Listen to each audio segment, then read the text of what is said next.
Hello, welcome to the Steam Release Podcast. I am your host, Dewey Bear, and joining me today is my co-host. Feeling the icy winter cold up there? You're looking a little blue.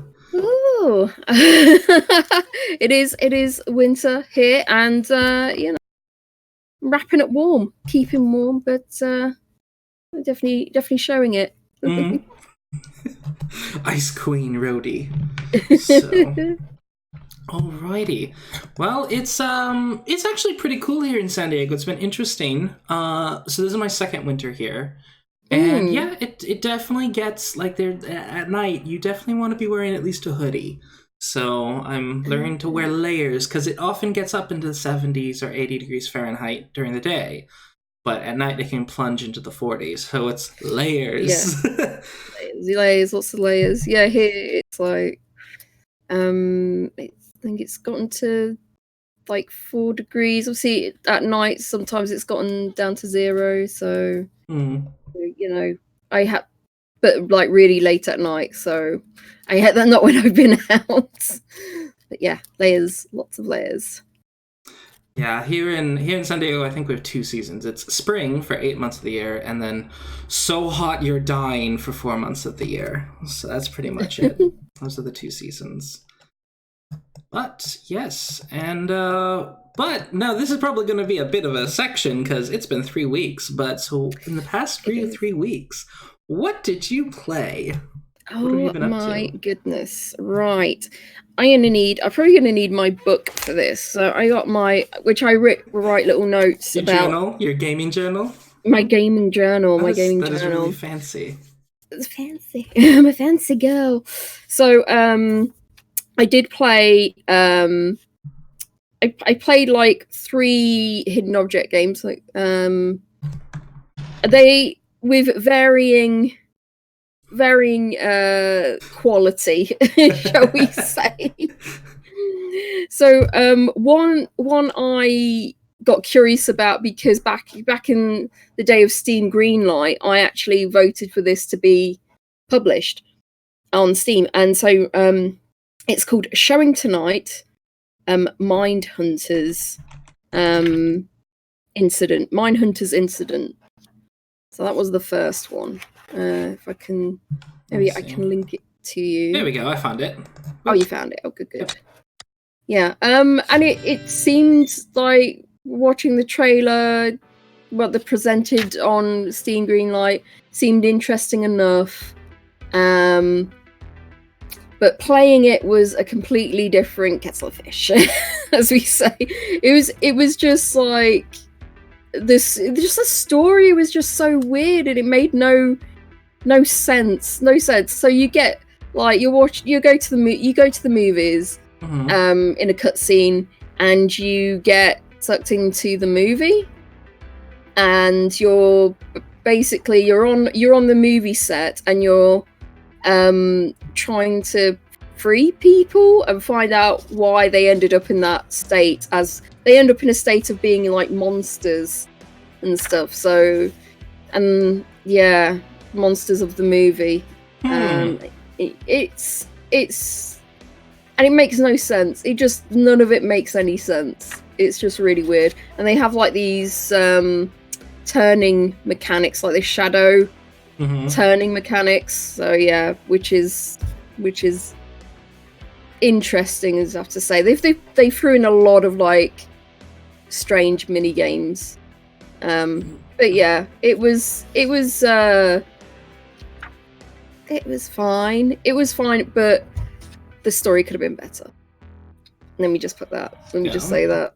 It seems like it's a lot of movie pitches all put in one, which I guess it's like you're getting sucked into a movie, but still, like plot-wise, there seems to be a lot going on here that's not getting well explained. It just goes completely off the rails, and none of it makes sense. They weren't going for story. I think they were just going for like puzzle mechanics, really. And yeah, there wasn't a lot of dialogue with anything happening, so it doesn't really link very well. So it was that. And then I played Lost Grimoire 3, The Forgotten Well, which was, and that was the opposite. That had some. It was a really good story, and some nice enough puzzle mechanics and everything. And I'd actually beta tested this, so I got to play like sort of the beginning part of it. So it was interesting where it went. Mhm.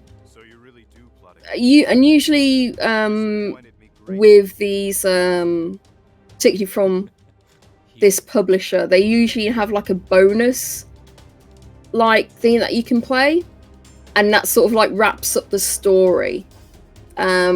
Or you see what happens afterwards or something. You play either what happens afterwards or what happens before the story begins. And you don't get that on this one, so I've no idea. So it kind of left it on this sort of cliffhanger moment, kind of things aren't great sort of thing, and it's like, okay, that story's not been resolved. Yeah, basically. Are we getting a Lost Grimoires 4? Well, my God, I hope so. But usually they're like separate stories. They're not like one. Mm-hmm. One. So I'm like, that's just really terrible what they did. So I think for a lot of people, that's why they've not given it a positive feedback, because everything else about it is pretty solid. Solid puzzles. Mm. I want to know what happens. It was such a great story. Basically, you're a princess of the human kingdom, and your brother who's the king, has gone off to war. So you're looking after the kingdom, and you've been fighting the elves, because the elves they've gone evil and they're fighting a war against you, and you're trying to protect everybody. And then your brother has been getting paranoid thoughts. He's been killing his generals because he thinks his generals are going against him. And then you find out that your brother has possession of what drove the elf king mad, this staff, and you've got to try and stop him. So it was really quite interesting really good story. plot. That's really interesting. Yeah. So it had all the good plot points going on, and it's very understandable. There's dialogue happening in between, so you're keeping reminding what's happening. You meet this mysterious stranger who sort of helps you along the way, and it's sort of it's really great. It's really great. But then it's got this terrible ending that doesn't properly finish no resolution, everything. So you're like, exactly. It's like, well, that was that. Thanks. Yeah. That's always upsetting when a story does that.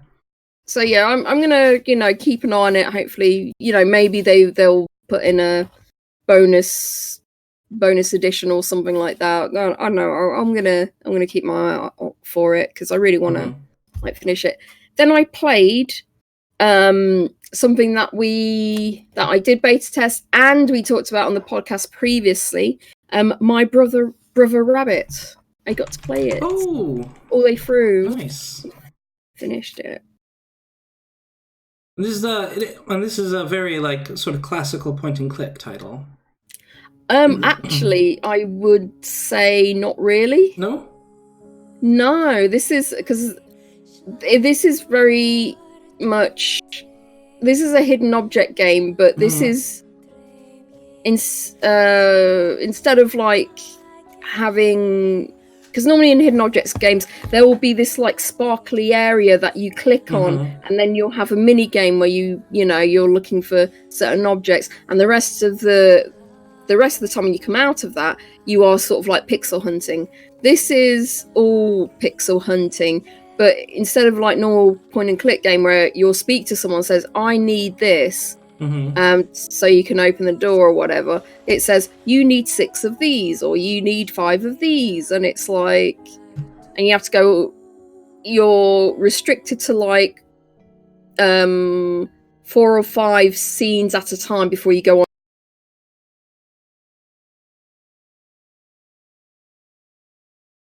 but just like trying to find these objects, so these hidden objects basically. So yeah, there's and there are mini games, but there's no hidden object mini games.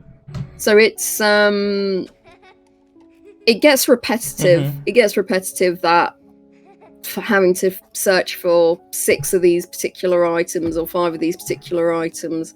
And there's no sort of verbal narrative in between. You get these like little cutscenes, but they're all silent.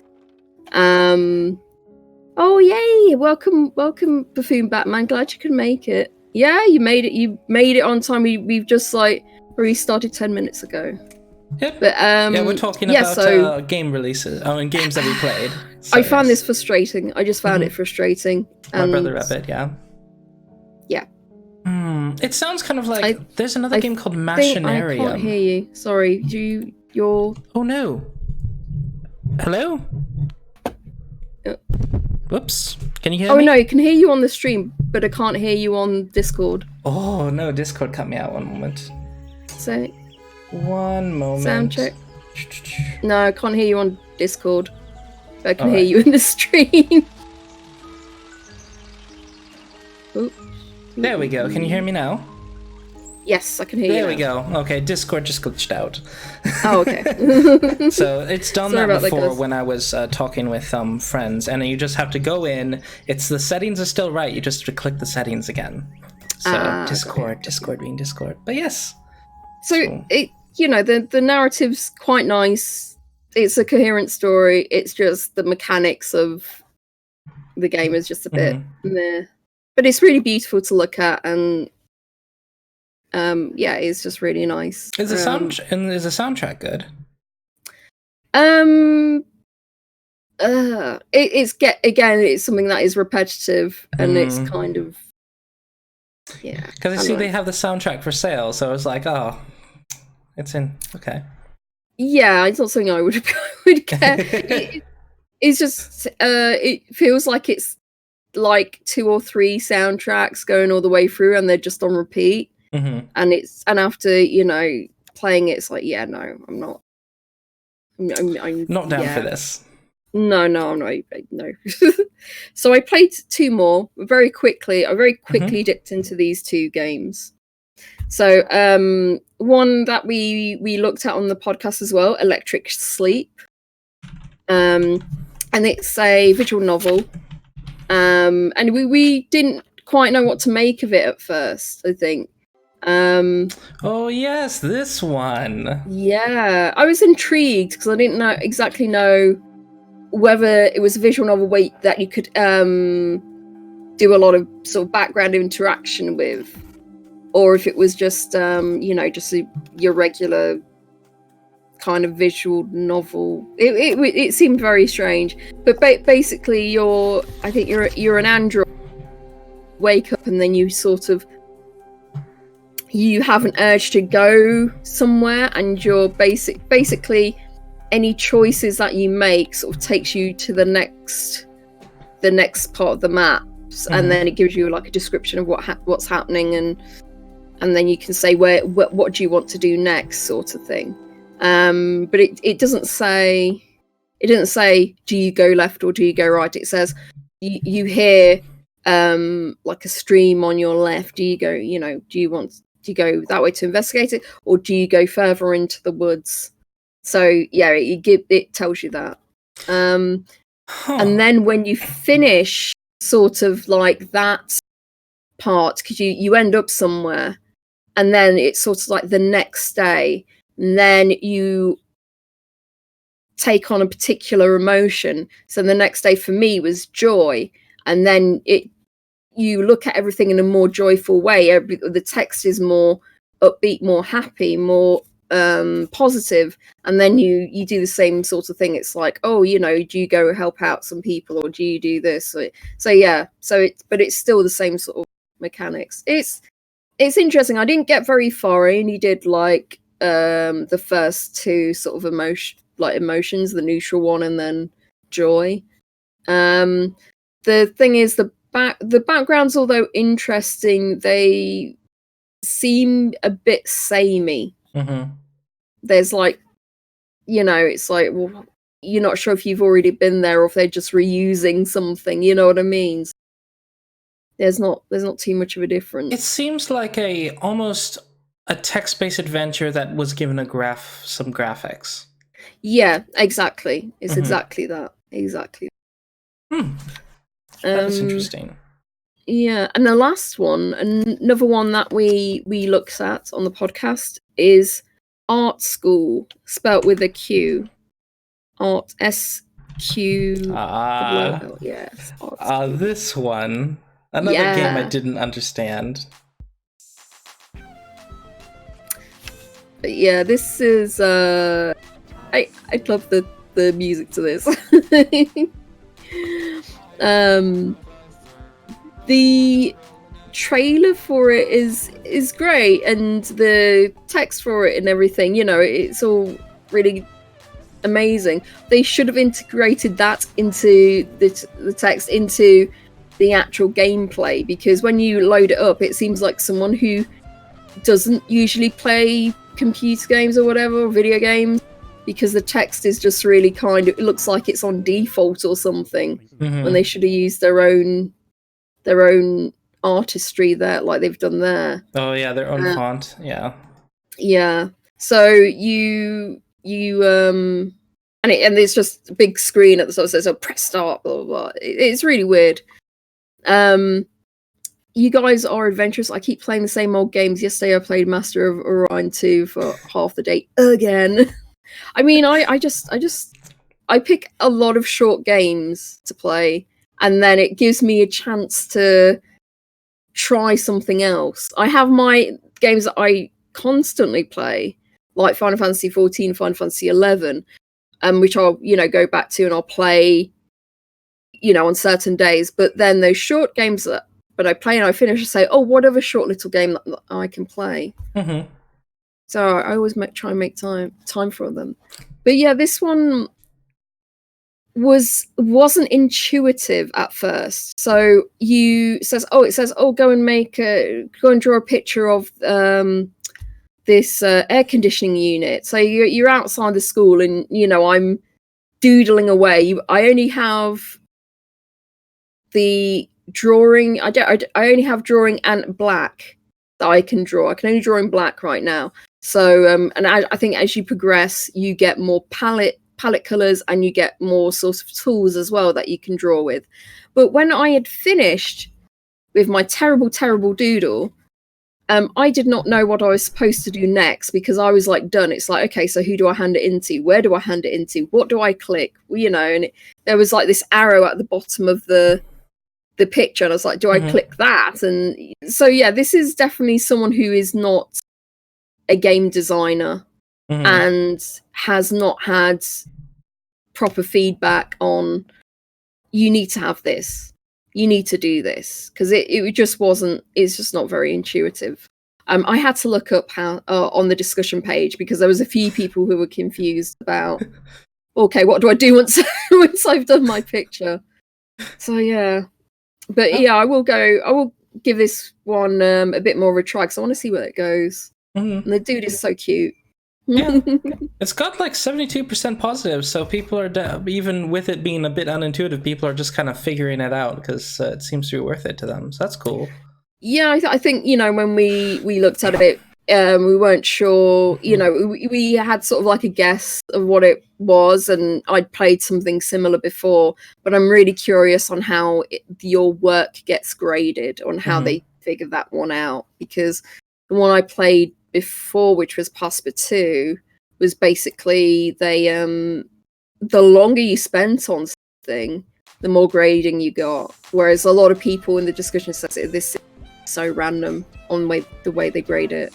So I'm gonna see how it goes and test those things out. Yeah, and this is another example of a solo dev game. So Julian Glander made it by himself. So that is always neat to see. Yeah. Again, I think he could have done with maybe having this in early access for a bit, getting feedback from people about the loading, the start screen, what you have to do, just how to make it a bit more intuitive. I think that would have. Alrighty. Well, let me see. But what about you? I've played some funny games. Notably, a game that we talked about back in 2018 called Overclocked. So I finally went ahead and played this game. It is one of the highest rated indie games on Steam with a 92% overall score. And it's free. So it's 100% free. The art in places, especially in the dialogue windows, is a little bit iffy, but once you're in the game, like in this window, I don't think it captured it. When you're actually in the game, it looks really nice. I quite like it.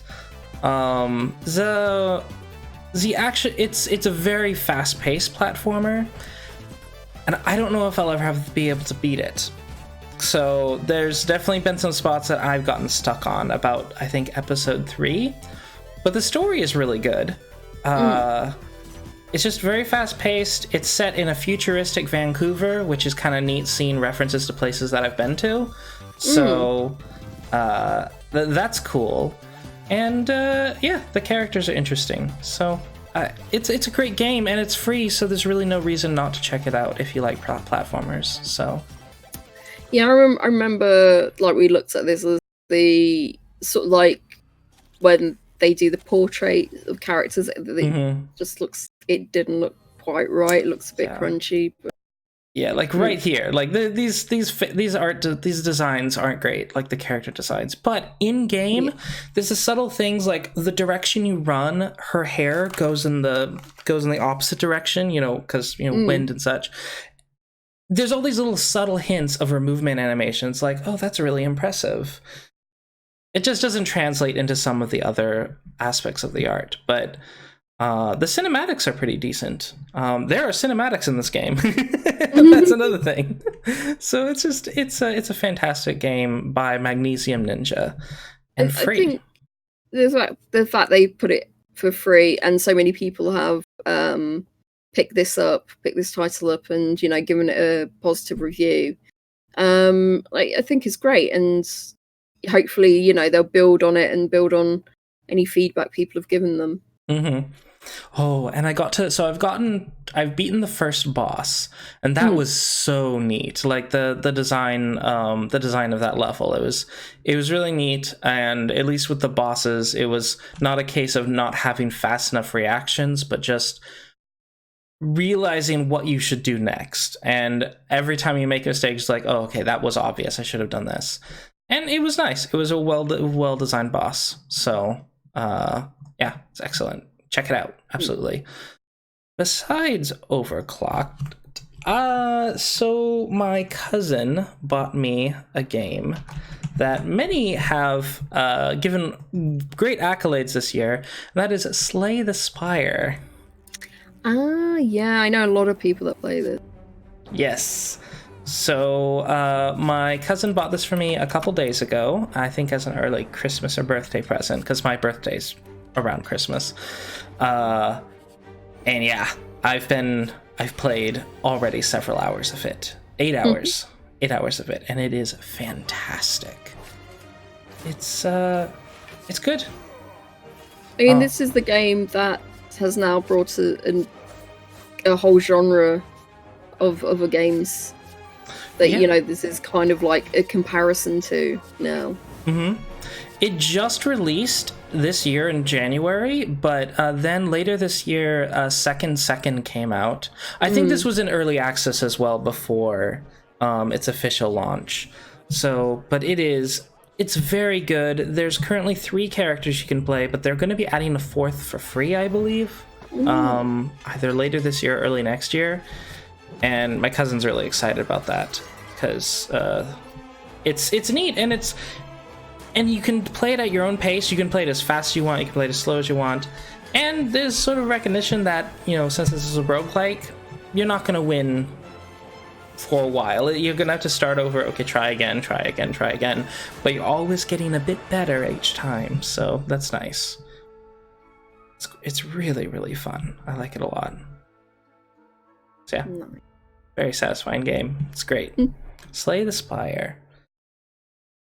Let me see. What other? There was another game that. Oh yes, you'll be happy to hear this. I got My Time at Portia. This is great. What did you think of it? Tell me what you thought of it. So I've only played it for about 3 hours, so up to the first 8 days, I think, of the game. And it's really relaxing. It's really enjoyable. It's just kind of craft your own pace. Right now, I'm going through the very, interesting process of getting enough money to get an upgrade kit so I can make a bronze axe. There's all these, little things that you gotta do, and but it's cool. Just a delightful RPG. Every character you can talk to and develop a repertoire with. Almost all the characters have new side quests and stuff. Yeah, and the cat. Yeah. It's so neat. There's just so much story here, so much writing, and they keep adding more. They just added 4 new side quests. So it just keeps getting updated. It's a fantastic game. Yeah, I think when I played it, so it was still in early access, and sort of the crafting bit was sort of done, but the relationships thing hadn't really quite sorted that out yet. You still, there was, and I think some of the combat missions weren't quite polished up. So yeah, that was. But yeah, I think it's quite good. I think there's a lot of fun to be had there. You can sort of do everything at your own pace and whatever you want. It's so much fun.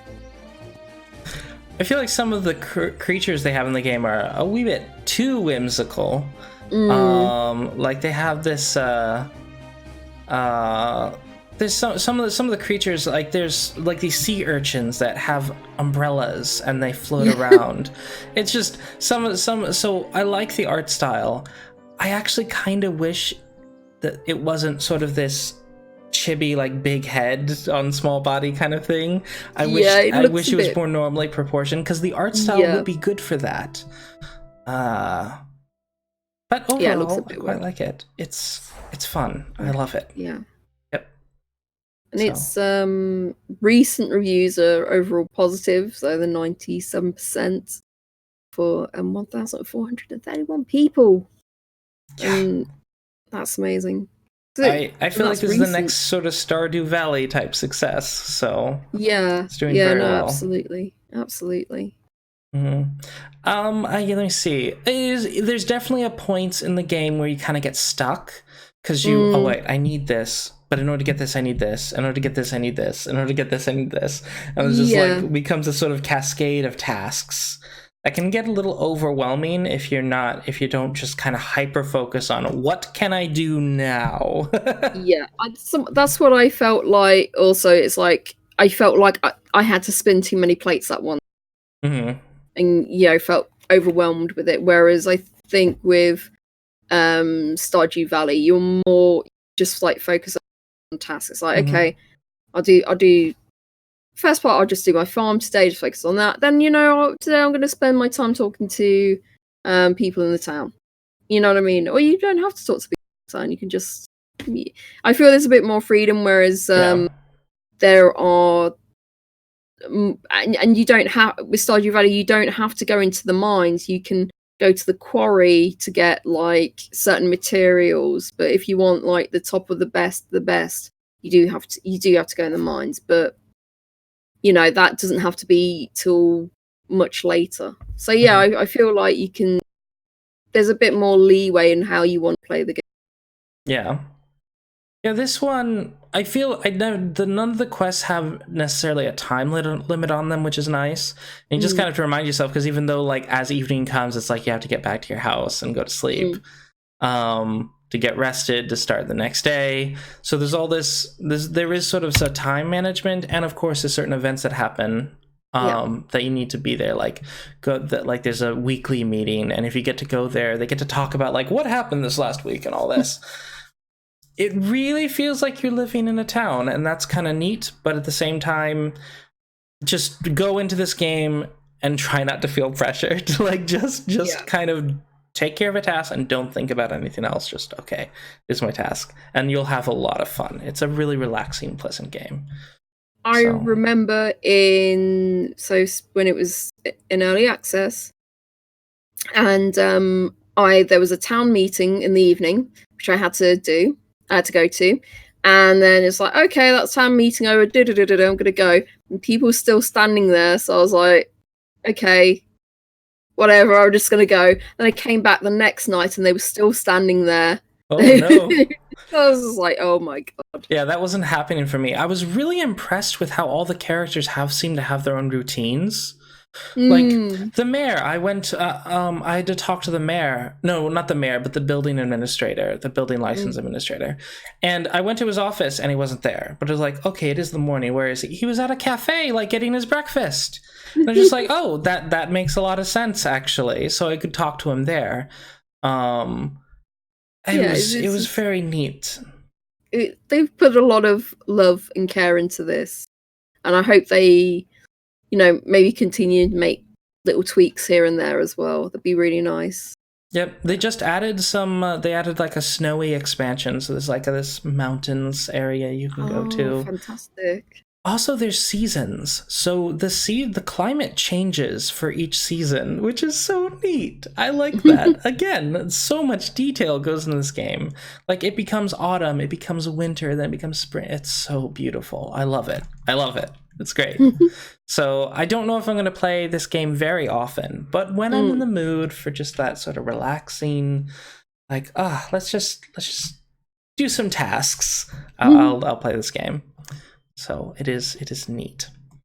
Anyhow, is that all of the games of note that I played? Yeah, I think that's all the games that we've played this week. So yeah, I think so. So that was how many minutes was that? 30 minutes of games that we played, like introductions games we played. So it's been 3 weeks.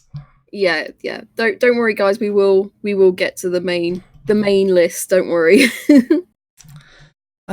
There is a thing, kind of a little tangent to go on. So this another Divinity Original Sin, that really good game on Steam. They are making a tabletop version of that game. The devs of that, which is fascinating, because a tabletop version of Divinity Original Sin is not something I would have guessed, actually. It's, yeah. I think scaled right down, I think the basic mechanics for it you could do, but yeah, it has to be scaled so far back, you know what I mean? Because yep. So yeah, it's a massive game. It's a massive in-depth game. So yeah. This is the base box. But, of course, because it's Divinity Original Sin, they've gotten kickstarted way past 1 million by this point. Yeah, 1,070,000. So they're adding... It's very interesting, because they're making new main characters for this with backstories and such. And I'm like, are these characters going to end up in the game? Please? Because they have all this additional lore. So really, anyone who loves the Divinity Original Sin universe, it's like, oh, man, this would be really cool. Unfortunately, they haven't confirmed whether it's going to be in retail or not. So it may only be going to people who kickstart it. But that'd be strange if they only do that. To me, that doesn't kind of make sense because this is so widely appreciated. The game, it makes sense that it will, be in shops or game shops or like online on the online store or something like that, because that's the point. You doing a Kickstarter, I thought you get the money so you can put it into production, so you can put it out. Yeah, and they are going to so even after the Kickstarter ends, like they're still going to be able to way to support the project and of course get the Kickstarter benefits. But I think that's, from what I understand, that's going to be the period that they're, developing the game and such, so it might be several more months. But yeah, okay. I don't know. They're not sure whether they're going to be able to get it into stores, but it would be cool if they could. So yeah, I hope so. The board game. So that is your Kickstarter news of the week. And before we get to the honorable mentions, just want to say Elias Wick, the developer of Love is in the Space. Love is in the Space. There we go. This is a game we talked about back in June. But it's about the little 8-bit astronauts. Your boo goes disappears, and then you have to go find them. And it's sort of this little 8-bit platformer. Well, he said, "Greetings, I'm the creator of Love in the Space, and would like to thank you for showcasing my gamer channel. That really made my day." Now, granted, this is from back in June, so I guess he just found the video, but that is cool. I tell you why he just found the video, because I got a message on Steam. So when we were sending messages to developers that we had reviewed their game, and I was sending messages in their discussion page. They had just replied to me on the 6th of December, and they said, "Thank you for showcasing my game on your podcast. I really appreciate it." Oh. And I was wondering, well, why did they take so long to reply? And there was someone else who had put a question in the discussions, only one other person, and they said, "Hi, how would you describe the difficulty? How long is the game? Thank you." And they hadn't answered until now, and it's like they said, they said that's sorry. They said sorry. It's taken so long, but they didn't get any notifications about people putting any questions or whatever. So that's yeah. That is too bad. And but yeah, this by the solo dev Elias Wick is Love is in the Space. But I suppose for all those budding devs out there wanting to put their games on Steam, just keep checking your discussion pages in case people got questions or bugs to report. Indeed. Yeah, you gotta keep checking, because maybe they won't let you know. All right, so now we're ready for honorable mentions. It is time for us to talk about games that are new. Edna and Harvey, The Breakout, is our first title, which, yes, there it is. Search found. There we go. This is our first honorable mention. So yeah, I have the original version of this game, but now they're doing an anniversary edition. So I had this game, and it had a game-breaking bug in it, and so I'm stuck on the progressing through it, which kills me, absolutely kills me. And they had sort of had a patch to fix it, but it didn't fix it for me for whatever reason. So yeah, so I'm really, really annoyed with it. So I'm wondering what additions they have added to this. Yeah, it's a really odd art style, my word. Yeah. So, this was way back in the day when they first were bringing out point and click games to Deliac. But the second one, I got the second game, which was, I think, a lot better and had much darker humor, because it was about this little girl who basically killed all her classmates. But when you go to see the sort of scenes of the murder, it looked like a little bunny had painted over them in pink. So she kind of didn't acknowledge that she'd had killed them. She didn't realise it. So yeah, Oh my word. it's really, the stories in this are really good. They're really great. Alrighty, so that's cool. It's nice when they could bring back a second edition. I hope they do that for LA Noire or fix LA Noire, because I own LA Noire on Steam and cannot play it because of issues. So, yes, So frustrating. so frustrating. It's just newer computers. Just it has trouble with it. It has trouble working with newer computers, so it bums me out. Next honorable mention is Justin Whack and the Big Time Hack. So yeah, this is a demo that's been released. So for another point and click gem that's that I found. So yeah, I was wanting to bring the demo to attention. Mm-hmm. The game's not really going to be released yet, not till sometime in 2020, they say. But you can play the demo now and see if it's something for you.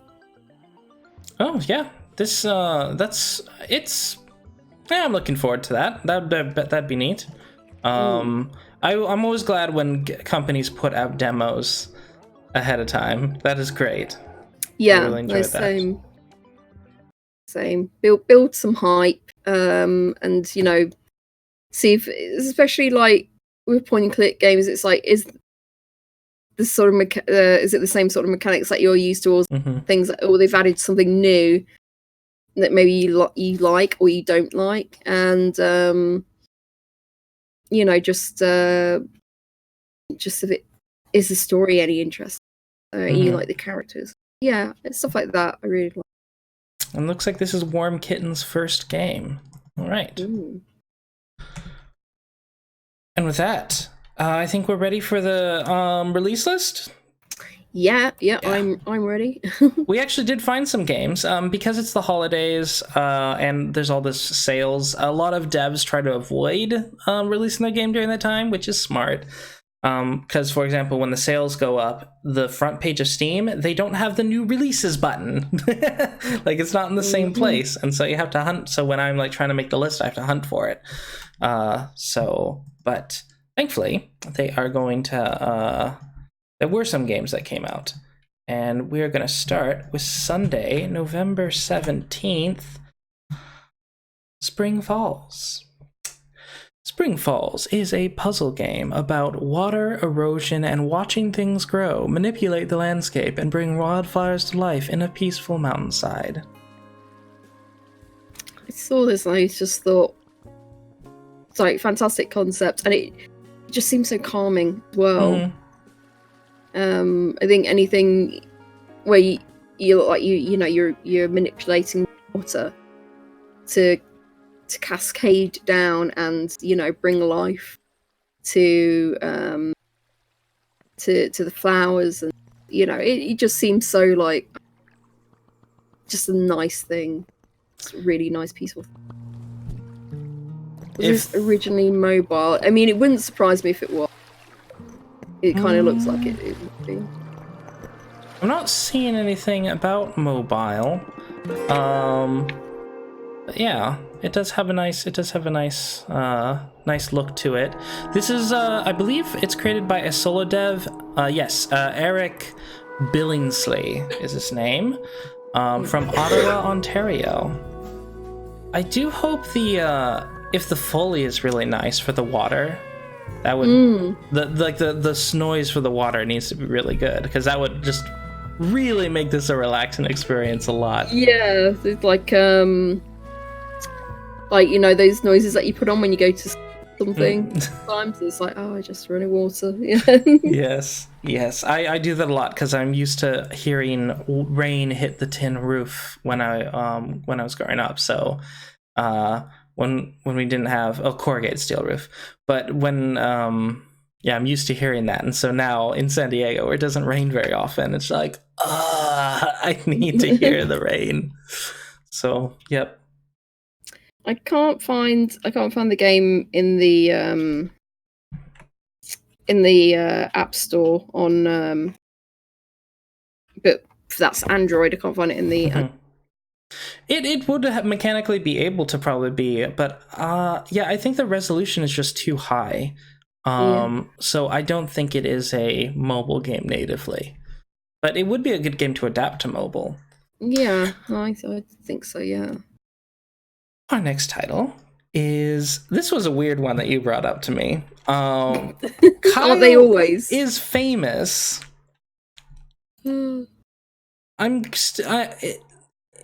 feel like this is almost like a Cards Against Humanity thing, but anyhow, the spiel for it is: Kyle tries to prepare for his most important interview yet, choose his path through 21 endings, and accept the consequences in this comedic adventure. So I think what it is, so obviously, as it says, cards preparing, and what you've got like different sticky papers to put on. So, and you can just like pick from the choices that you have what you're going to get him to do. So I like that you got Carl prepared by being a nudist. So that's one of the endings. Carl decided to take time to choose the perfect outfit, knowing how important appearance is. So it's like you've got to select these things on how he's supposed to prepare, and then it's like you get a certain ending. So like Carl wrote down his second question. Carl has 30 hours left, so he must choose his actions wisely. So yeah, I like this. This is free. Free by game. the way. Oh yeah, I forgot to say how much the other game was. Sorry, Spring Falls is £7.20. Well, no, sorry, that's the soundtrack. £5.19. £5.19. The soundtrack is it's $6.99 US. Yeah. So for Spring Falls, Carl is Famous is free. So yeah, it's a very, I think it's quite a nice text-based game, but it's got like these very nice simple visuals that and yeah, I think a bit like Against Humanity. Yeah, that's sort of similar concepts. Like you have a word, combine with another word, and then combine with another word, and you get something absurd. So that seems to be what it is. That is neat. Kyle is Famous. I feel like this would be a good card game, actually. Yeah, and I think because it's got like 21 endings. I think it's good that it's free, because although you've got the replay value of trying to find those 21 endings, it's kind of like, I feel a lot of the choices would be kind of the same ones. You've got like limited choices, maybe 2 or 3 choices each time, so it's like, okay, which ones do I go for? Yep. I think, and it's fine if you are sort of a completionist, I think is a good one to do. And it's created by a solo dev, John Szymanski. I'm sorry, it's a Polish name, so that's my best guess. John Szymanski. Best guess. Sorry. I'm sorry. I'm sorry, you're Polish. That's just a name. Yes, but he's from the US. But yeah, he's got a Polish last name. But yeah, Kyle is Famous. Our next title is Chipmonk, if I can find it. There we go. Chipmonk. Seek vengeance in the gluttonous gray... Seek vengeance on the gluttonous gray squirrel in this retro-inspired beat-em-up starring chipmunk warriors.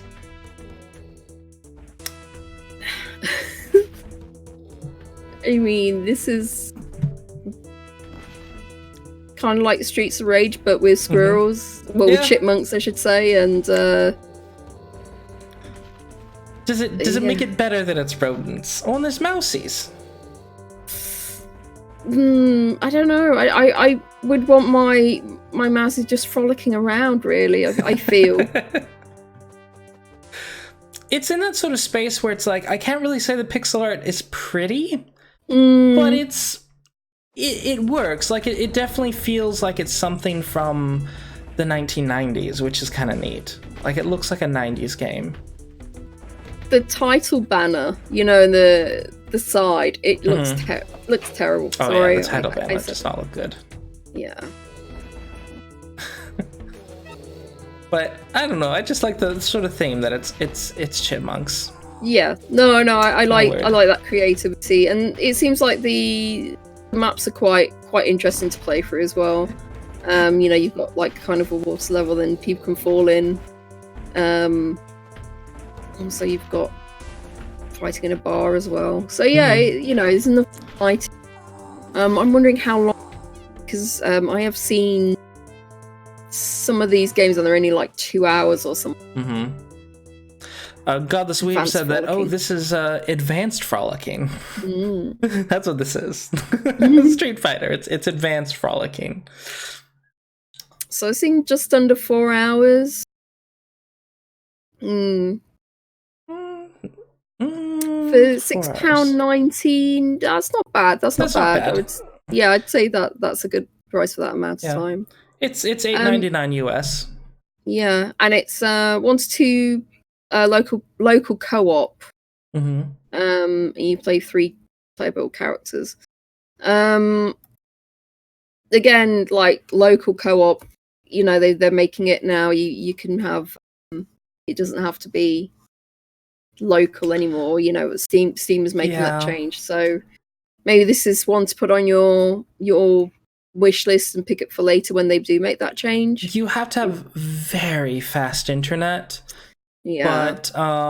But if you do, I have done it. So I've streamed games to God the Sweep here and chat, and it's worked out pretty well. And as far as like just streaming like your gameplay so they can watch you play, it's really fast now. Like there is no lag anymore. Oh, like nice. As I was saying I was doing something, he was saying at the same time. There's maybe a few milliseconds of difference. So that's really cool that they fixed that, because there used to be a 30-second lag on that. So Steam has really improved their net coding. But and just probably upgrade the service, etc. But as far as like actually playing, it's useful. Like if you're in the same household, like it would be very useful where you could just be on 2 different computers in 2 different rooms and be able to stream a game to the other person. Like that would be so easy. So yeah, that would be really great. But you gotta have fast internet, because I've tried it with someone else and it was unplayable. Yeah, I imagine. Yeah.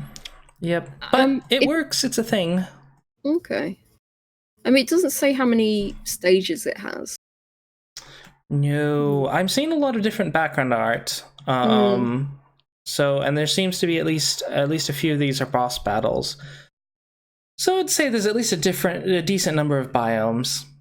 The pixel art just has that muddy 90s look, which isn't very dynamic, but it's charming. It's charming. Chipmonk. It's created by the Niemi Bros, who are 2 brothers who live somewhere, because they put a fictional place as their like where they live. So I was like, oh, okay. It was just a reference to some like fantasy novel about where they lived, and it's just like, all right, be that way. We don't have to know where you're from. But yeah, the Niemi Bros, just 2 brothers made this, so that is really cool. Okie doke. Oh, and it's $8.99 US. I think I mentioned that. But our next title, a bit more melancholy than our previous titles we've talked about so far. This is Still There. Carl, I don't know when you'll hear this. Right, every day is the same on the faraway Bento space lighthouse, until a mysterious radio message breaks through. Evade the past, welcome oblivion, make the perfect Italian coffee. Still, there is a psychological adventure game about grief, technical puzzles, wacky AIs, and dark humor. How far is far enough? It's, I'm not sure entirely what this game is, besides, I mean, it's a puzzle game. And you seem to be stuck on this station. It feels to me a bit like a walking sim. Or one of those, either that or kind of like a first-person horror game without the sorts of thing. Instead, it's just like existential dread instead, something like that. So I think it's the mix between the two, with maybe with a few puzzles thrown in. I do like the hand-drawn aesthetic, which kind of evokes... Again, it sort of evokes a more old-fashioned game. Like a kind of a Monkey Island look, but, you know, of course, higher def. But yeah. I don't know. I don't know if I'm ready to, like, examine my existential dread, but it looks delightful. And this is by Ghost Shark Games from Rome, Italy, so that's the Italian coffee obsession. I do want to get an Italian coffee maker, though. That is a good idea. Yeah, I really like the look of it. It seems like quite interesting, and you know, it might be like a really interesting story going on. I think it needs to explain more the sort of gameplay elements going on, though, because it's because you know, when we're looking at it, when we're not got like feel like we haven't got the whole picture, and I feel like, you know, as developers, you really need to like convey that. It's like, well, how is it do you play? Is it, you know, more point and click? Is it more walking simulator? Is it, you know, person kind of puzzler? You know, what are we doing here?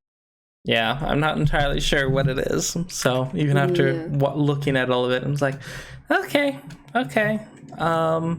But it does have very positive reviews at 97%, and it is $14.99 US.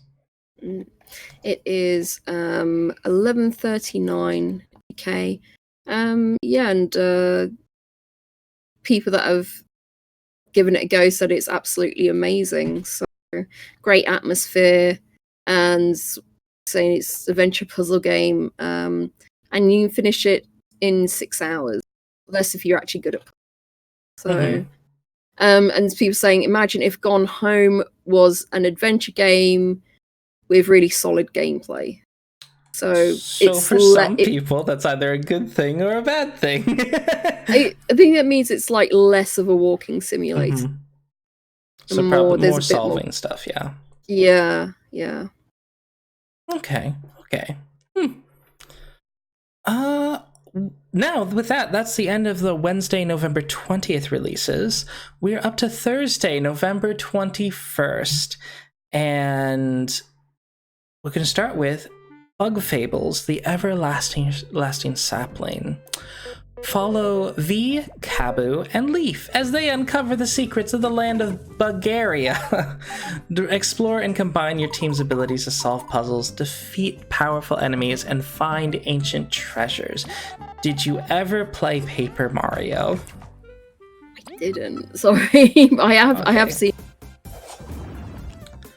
This is strongly reminiscent of Paper Mario, which is really neat. So they not only did they take that sort of 2D aesthetic in a 3D world, but they also kind of made a gameplay that has, you know, moments that are pretty reminiscent of that. It's really cute, though. I like the bugs. It is super cute. It's super cute.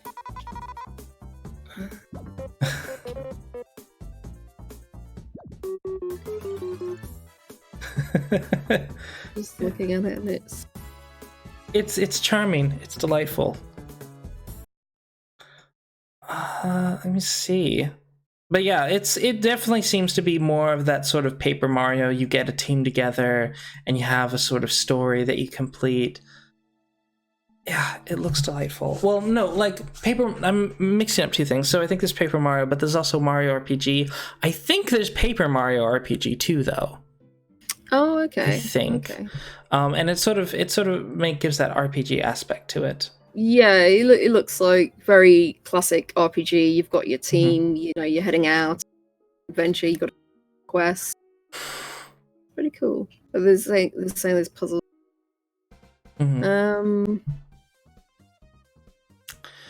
It is very positive with 99%, and it's made by Moonsprout Games of Panama.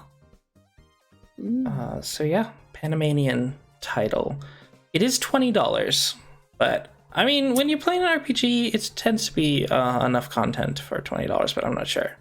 Yeah, I'm seeing like a lot of people with a lot of hours put into it. So yeah, it's I think this is going to be like nearly like 40 hours of gameplay. Yeah, there's someone saying, but it's a very long game, nearly 40 hours. It's not a perfect game, but I challenge you to find another indie title that does what it does better. So yeah, it's $15.49. So yeah, that's like for 40 hours. 40 hours of cute little bugs going around, solving puzzles, doing fights. And there's mushroom people. Yeah. Is it turn-based? Yeah, there's turn-based combat. There is some active stuff, like there's some platforming, and it seems you get a character, like you get this wizard bug that can make these freezing blocks so you can cross over water, and you get the rhino bug that he can smash through rocks. I don't know what the bee does, but it seems that as you get allies who can do special things, you'll have them lead the party. But yeah, it seems the combat is mostly just turn-based RPG with a card system. There seems to be a card system too. Yeah, there's a lot going on. Yeah, so it looks really fun. This is going on my wish list. So I need to know what this game is. So it is going on my wish list. It's so cute. I love bugs. I like bugs, and it's just got them really cute. I also like how the spiders are like monsters. They just like drop down and they screech, and you're just like, of course the six lady insects are all like, this is terrifying. It's a spider, run. So I really find that interesting that spiders are like the mindless monsters. And there's mushroom people. It's just cute. It's very cute and whimsical. So yeah. All right, and that is Bug Fables. How much was it in the UK? Did you say? Yeah, I did say. Oh, you did say. Okay. Yeah, $20. All right. Our next title has an art style that I am. Well, I'll just show you. So it's Black Future 88, and yeah, I'm just not sure about the art style. You got the cartoon cutscene, and then the gameplay, and yep, yeah, it's so glowy, like neon soaked. Anyhow, the pitch is Black Future 88 is a synth punk roguelike 2D action shooter. Vertically climb an always evolving procedural tower to reach the top and kill its insane owner before your heart explodes. Wait, what? Before your heart? Okay. Shoot, slash, dash, and upgrade yourself to survive the endless waves of homicidal AI, traps, and colossal wardens. So yeah. It looks fun. It's just too shiny. Yeah, there's your energy weapons don't need to be that bright. Really don't. They really don't. Oh, you remember this being announced? Vaguely remember it. Yeah. Yep. It's not. I feel like it would probably be really fun, but it's really just that glow that is really bothering me. It's just too much. Distracts from the rest of the screen. And it's just, yeah, it's too much. Too much. Because if you look close, it is actually pixel art. I think, but it's just doing so much like glow that you can't appreciate the art in the background because it's all taken over by the foreground. And I don't know. I don't think it was a good idea because I think this would actually get in the way of I think it would get in the way of, for example, people with epilepsy being able to play this. Yeah. So that's always a concern. I'm being epileptic myself. That's always kind of a concern. I'm not affected by visual, but I know a ton of people who are, and they game too.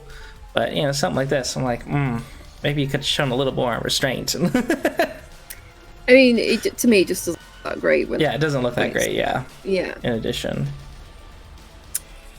I don't. This isn't obviously like a particular kind of game that I really play, but so I would have to ask someone who likes these kind of. I think Justin likes these kind of games. It's a roguelike run and gun. So I've played a few of these games, and I think it looks like it would be really fun. It's just the aesthetic that bothers me. Yeah, it's like your pixel art, your lovely yes, it is pixel art. It's lovely pixel art. Let me appreciate the pixel art.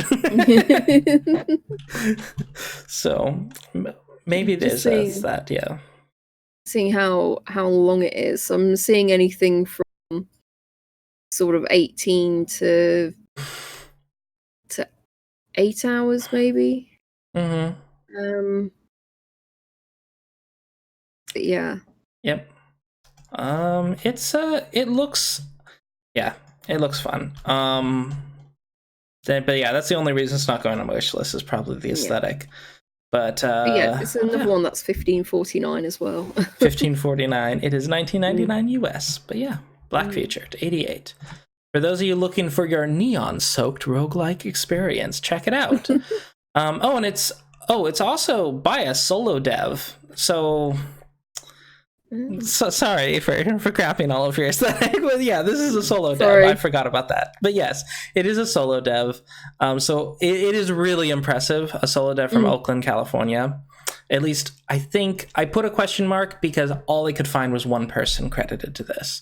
So when I was doing research, but yeah, so it's impressive. And it's got a very positive review at 88%. But yeah, I'm biased against it. I don't like glows. I really don't like glow. But yeah, Black feature. Our next title is Guntastic from the same day. Ba-doop, ba-doop. There we go. So they start out kind of trite with their trailer until they actually get to the gameplay. There we go. All right. So yeah, this is Guntastic, a fast-paced couch and online arena brawler, so it's got online play, that's good, with comically violent one-shot, one-kill battles that last for just 25 seconds, after which anyone who's still alive is forcibly eliminated. Explode your friends in this frantic homage to the 16-bit coin-op games of the past. So yeah, Guntastic. 25-second rounds. That is really short rounds, but yeah, I mean that's like probably for someone like me it's just like I get maybe called in say, oh, do you want to play with us, do you want to, I'll be like, oh, then so it's over in 25 seconds. That's kind of good for me, but at the same time it's like, have you got enough in there to keep people amused? You know what I mean? Yeah, because I'm thinking if it's already one shot kills, so if it's all one shot, you could have raised the time limit significantly, and the games will still probably be pretty fast. So yeah, but sure. I suppose you respawn and then and within that 25 seconds, you know what I mean? I'd hope so. Yeah, it's probably also, if you're playing with 4 people and of course someone gets eliminated, they don't want them just sitting around doing nothing for too long, and I get that, but maybe have it be more of a 1-minute thing. I don't know. Yeah, there are quite a few of these sort of like really short session games out there.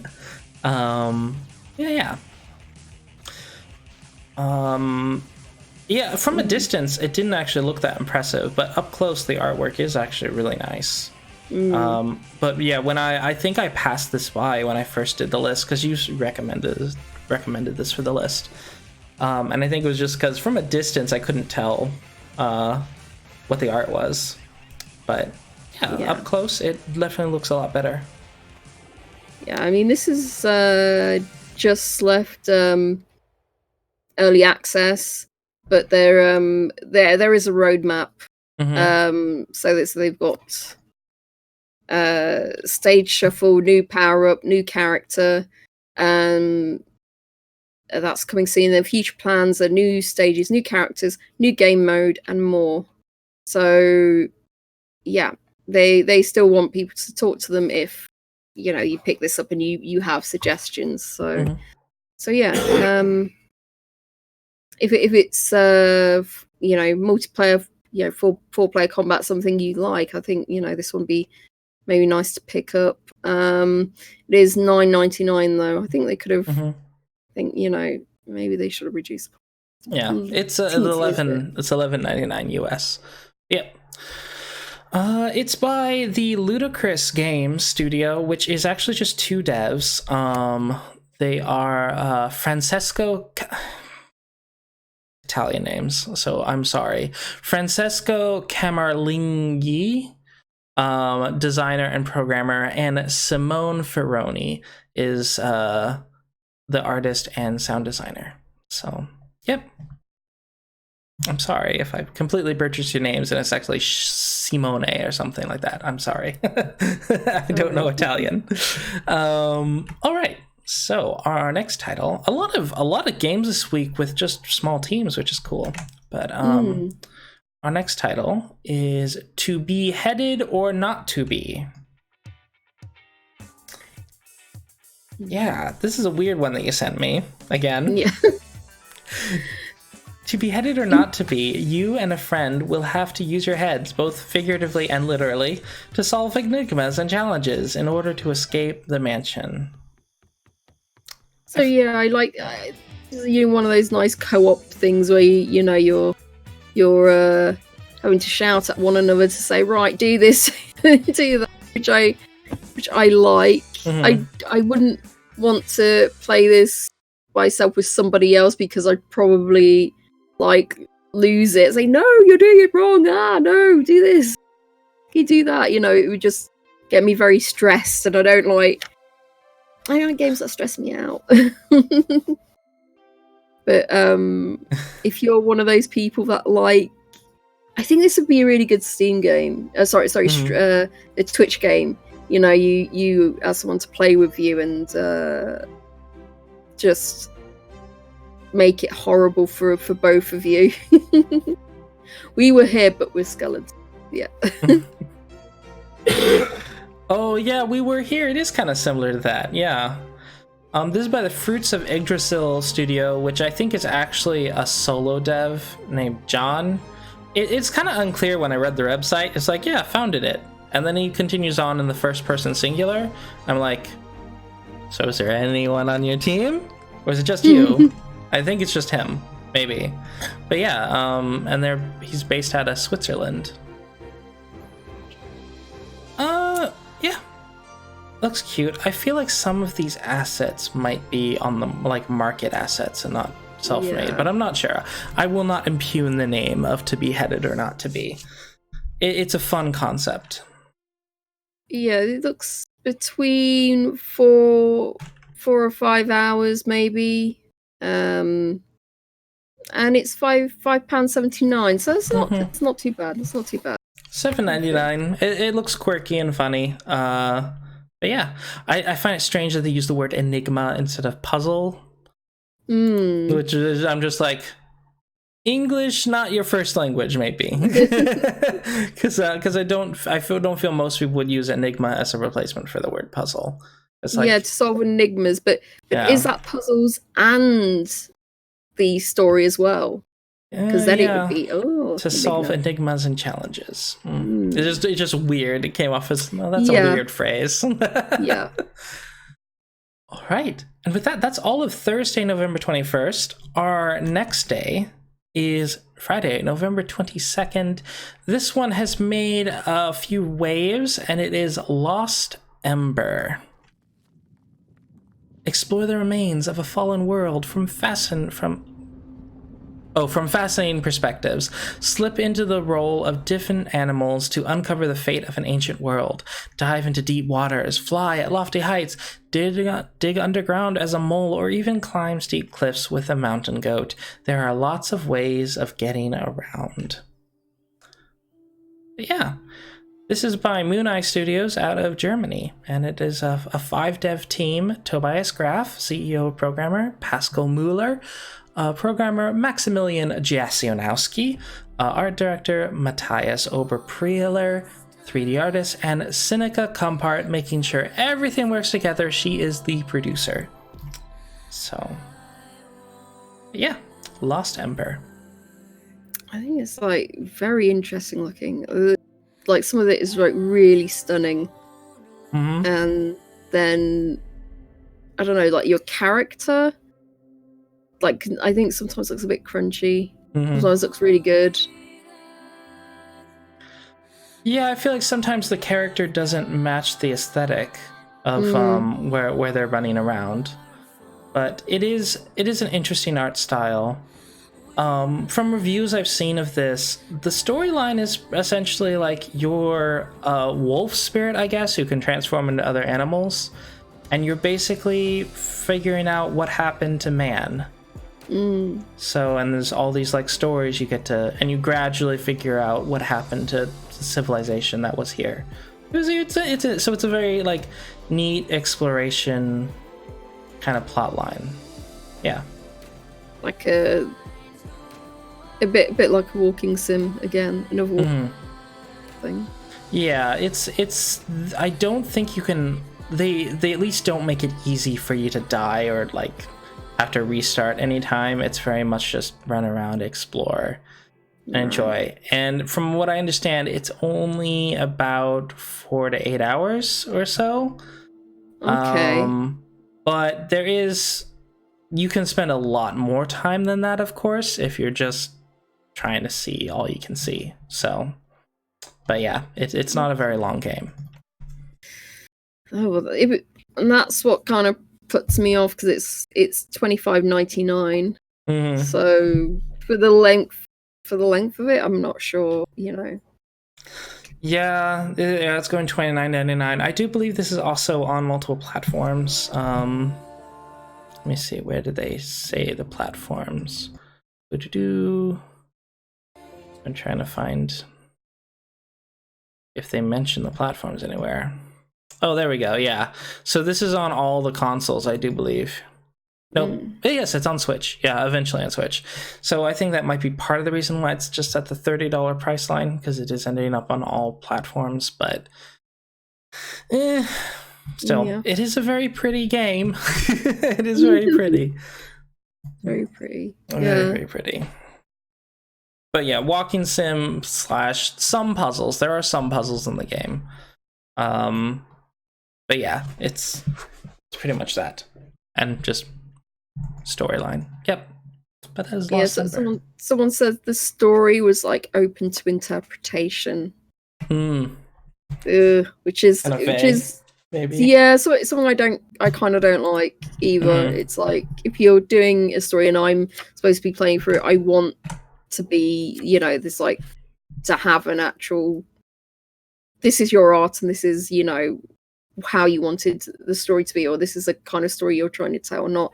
Well, I'll leave it up to you to decide what it was supposed to be about. It's like, oh, thanks. So yeah. Well, from $30 to $0, we have our next title from Friday, November 29th. It is Ope, which is they say English localization coming. Ope is a 3D platforming game in which you play as a little hero named Bo. His quest will lead him through enchanted forests and temples where he'll need to deliver shamans from corruption before the sun sets forever.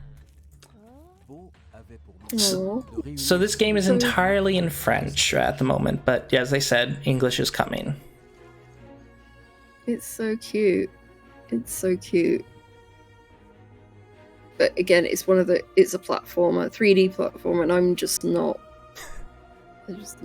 for that, I'm afraid. Yeah, being free, I may have to pick this up and check it out. And it's also in French, and I might actually want to play through it before it gets translated because I need my French practice. But oh, and like there's a hedgehog that you need to rescue. Oh, that's cute. I wonder how long this is. Oh, it looks like I don't know. people put under an hour. Oh, and this is a college game. So this was developed by Campus ADM, which is Ubisoft's. Well, basically Ubisoft made a game developers college, and that's Campus ADM. So based out of Montreal, Quebec. So yep. Interesting. So that's another reason why this is free. It's a college game. Okay. But it's so cute. It's cute. It's cute. So yeah, if you want a short, free 3D platformer, that one's for you. Yep. That's gonna go on my plan to play list. Alrighty. So with that, our next title, Tuesday, December 3rd, we are going to, let me see. There we go. It is EarthNight. So EarthNight is an illustrated epic 2D platformer about the dragon apocalypse and a love letter to classic arcade games. I like how they say dragon apocalypse, expecting us to just know what that is. Yeah. But okay. Yep. This artwork is amazing. I just love the designs of the dragon, and it just looks so weird. Just so weird. Like you get different perspectives, like when you floating down to the planet and you see all these dragons just like crawling around, and then you're in this sort of the 2D platform. Definitely takes you back to like, I don't know, the I feel like this would be early 2000s kind of PC platformer, or even 90s, or even 90s. Yeah, it has that sort of old feel, which is lovely. But still, it still looks really nice. And my word, just it's psychedelic almost.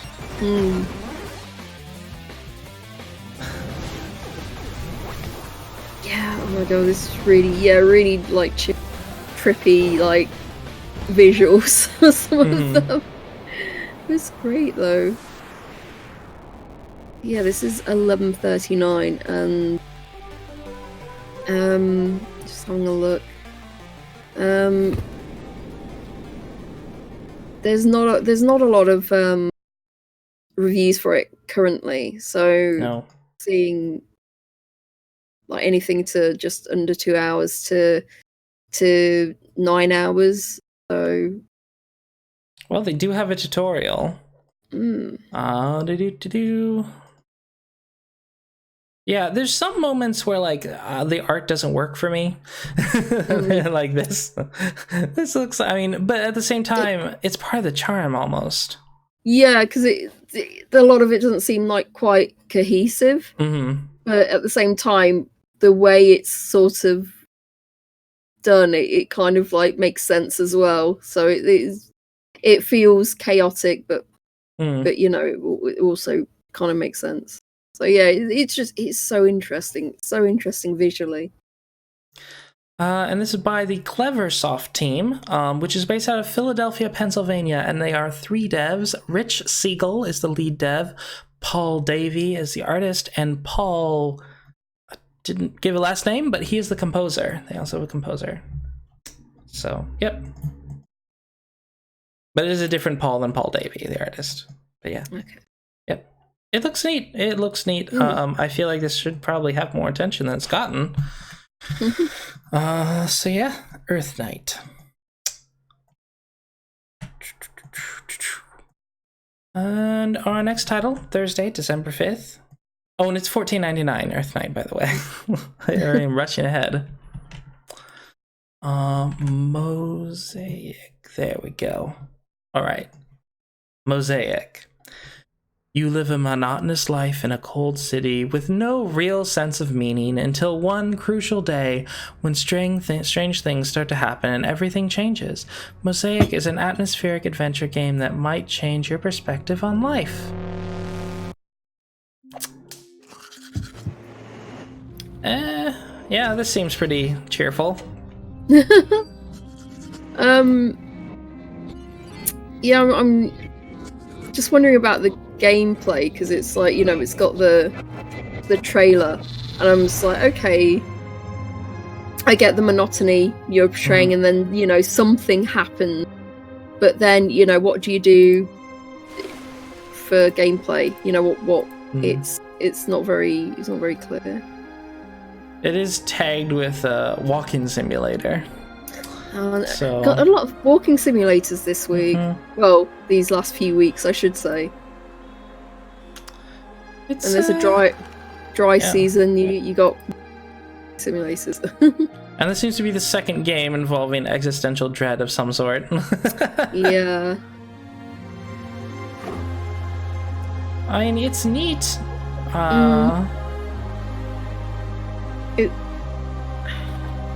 But it's probably more like a movie, like playing through a movie. Yeah. See, it's one of those things that something I might like to play, but at the same time, it's like there might not be enough there for me, sort of thing. And yeah, someone said a game that tries to be too many things without pulling any of them off. This is Kazanone. An interesting puzzle game with only a handful of levels. A dark game about living in a dystopia, but with only a single path through the game. A cookie clicker game which is somehow all of the achievements bar none. If it picked one and stuck with it, it might have struck a better chord. Yeah. And it does have very mixed reviews at 64% positive, so. And it's $19.99 USD. Oh, yeah, it's another $15.49 game. Yeah, if you are doing a walking simulator, you know, you've got to. If you don't have combat elements in a game, you've really got to work out, like, really sort of narrow the focus on what your game is, and to make sure you have people interested in this story, but also just interested for them to be interested in, like, continuing on with that story and, like, things that they have to do. What you know, why is this a good interactive medium for you to put this story there? You know what I mean? Why not make it a 3D short, like a 3D short movie or something? Exactly. Yep. But yeah, so this is by the Krillbite team in Oslo, Norway. Mosaic. And this is published by Raw Fury, and they normally do, like, really good, publish really good, interesting games. Like I've gotten a few of their published games. I think maybe they dropped the ball on this one. Oh, what is the walking simulator? Oh, that's right, Death Stranding. That's what you're talking about. The only good walking simulator about existential dread. Oh, this is true. It's true. Yep. I've heard a lot of good things. People I generally trust their opinion have said that Death Stranding is great. And people I don't generally trust their opinion have disliked it. So I'm like, okay, I should probably get it when it comes out on PC. Because I have friends that, you know, you have those friends where it's like, you have good taste.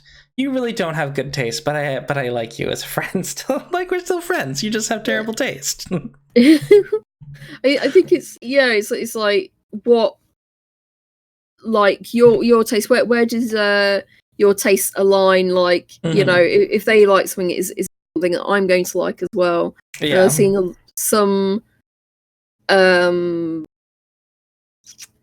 like game pundits, they'll say, oh, you know, oh no, this was terrible.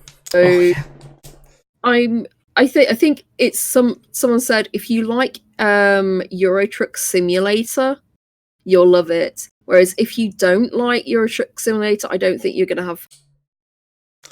Yeah.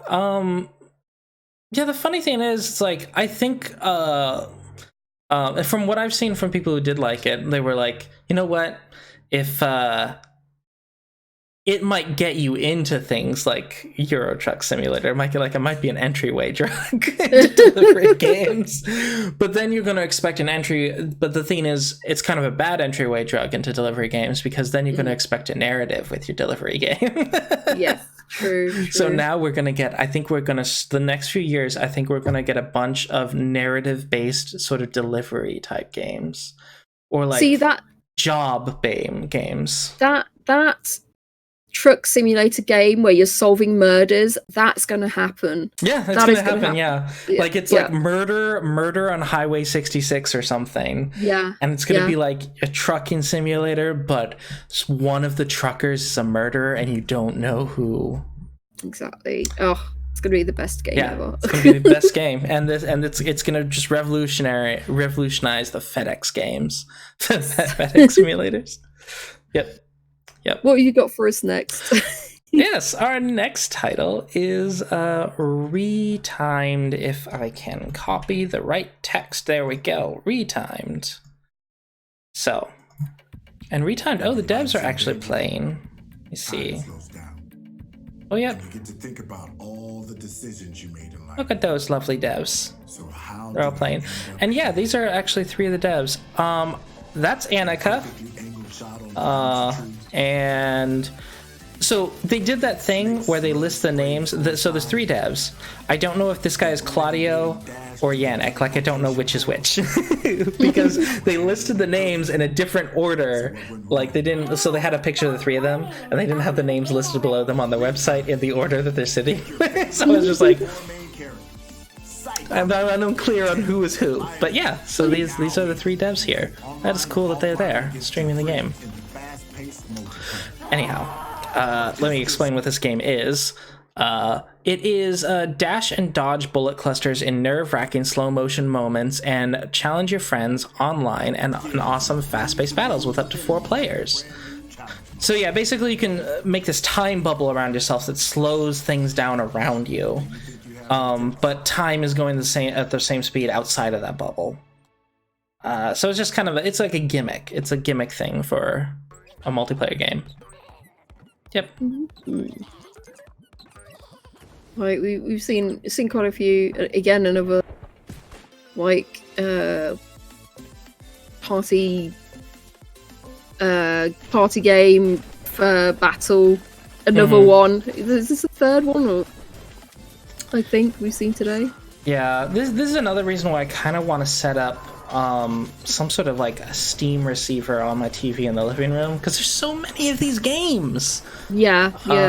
And you know, if I have few folks over, it'd be neat to have like, okay, I've got all these party games now, all these weird indie party games. It's like, I know you've never played this before, because that can happen when you have like friends who all sort of game. Yeah, and you all have consoles. Come on, let's play these games. Yeah, exactly. Because they come over to your place and it's like, oh, I played that, and it's just like, oh, cool. We all have the same games, great. But with the Steam link on the TV, it's like, I bet you don't know this one. So, and sometimes you're right. It's fun. Anyhow, so yeah, but yeah, it's cool that they're out here streaming. Yay! It's interesting. There's a lot of pink in this game. There is a lot of pink. A lot of pink. It's interesting aesthetic. 10% off right now. It's £10.25. So it's single player, multiplayer, online PvP, shared split screen PvP, online co-op. Well, yeah, and it's gotten quite a few positive reviews so far.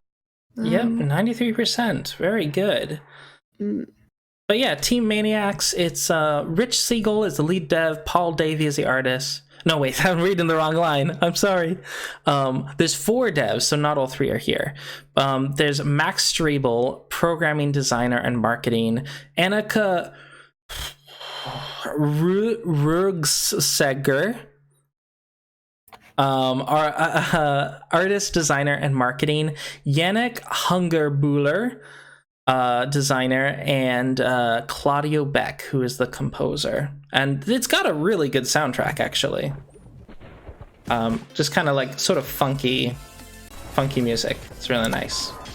So, kind of funky techno dance music kind of thing, which is cool.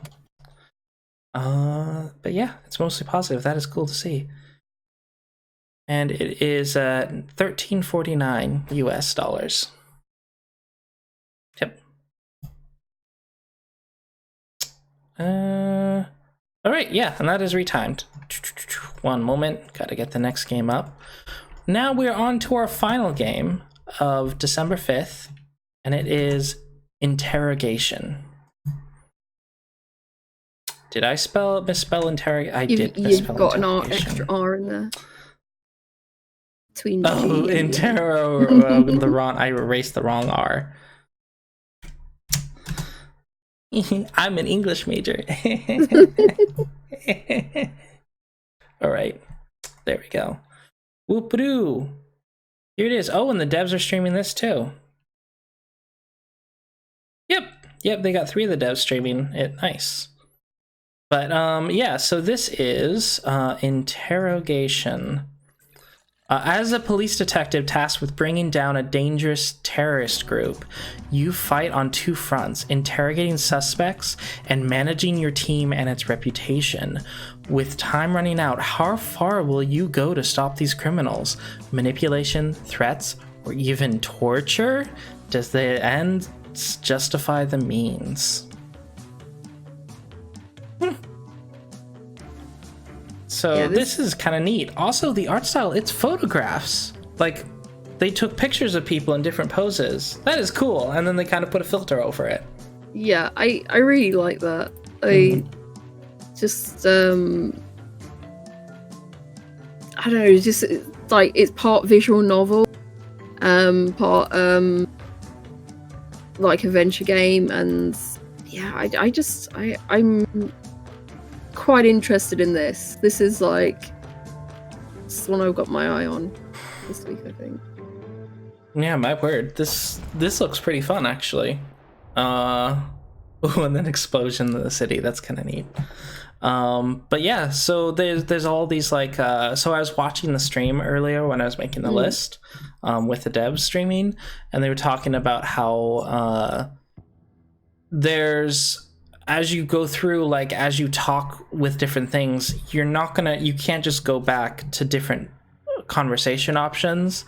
Like, some characters are going to be more effective with a really bad cop direction, others good cop, and there's a lot of these questions that you're really not asking anything directly about what they did or trying to get evidence. You're asking questions to sort of gauge, like, what type of person or method is going to work with this person, and you got to pay attention to what they say and how they say it for you to figure out what's the best method for each character. So I love that. There's you can meet over 35 complex and realistic characters. So reach one of multiple world-defining endings. Where will your choices lead you? So yeah, I'm like, yeah, quite interested in this. Also, I'm glad they didn't just get models. Like, I mean, the folks they have here, they look like normal people, so that is nice. Like, it feels a little more realistic when it's not just a bunch of sexy 20-somethings. Yeah, As every single character, it's like, oh, cool, they've got this real varied group of people. It makes it feel a lot more real as a police investigator. That's cool. So, December. So yeah, this is another one that's $15.49. Yeah. Yep. It's by Critique Gaming, which I wasn't able to find much information about this studio, so no special tidbits on that. But is this their first game? It is. It is their first game on Steam, so congratulations. Yeah. Oh, and they have a graphic novel. Yeah, that's coming out next. I think it's coming out next year. They said it's coming out. Well, it says available 2019, but it's not out yet, so they're running out of time. But so maybe next year. That is anyway. neat. What have you got for us next? All right, we are on to our last day, Friday, December 6th. And we have Feria Darles. Darle? Darles? Darle? I'm not sure how to pronounce it in French, which is bad because I study French. But anyhow, Molly dreams of being the bravest matador in France, explore the city of Arles, and enter the world-famous tournament, uncover corruption, conspiracy, and a load of bull. It's so cute. I love the pixel art, my word. This is cute. So, a comedy point-and-click game. I like how you can't tell what century it is. Like, in some scenes, like, it's clearly modern, and in other scenes, it's like, wait, did we go back to the Revolution? What? It just has so much whimsy. It's really nice. It's kind of cute. It's kind of cute. So cute.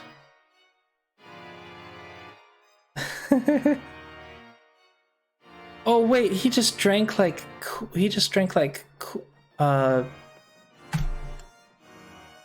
antifreeze. He just drank antifreeze and collapsed and the horse lands on top. What?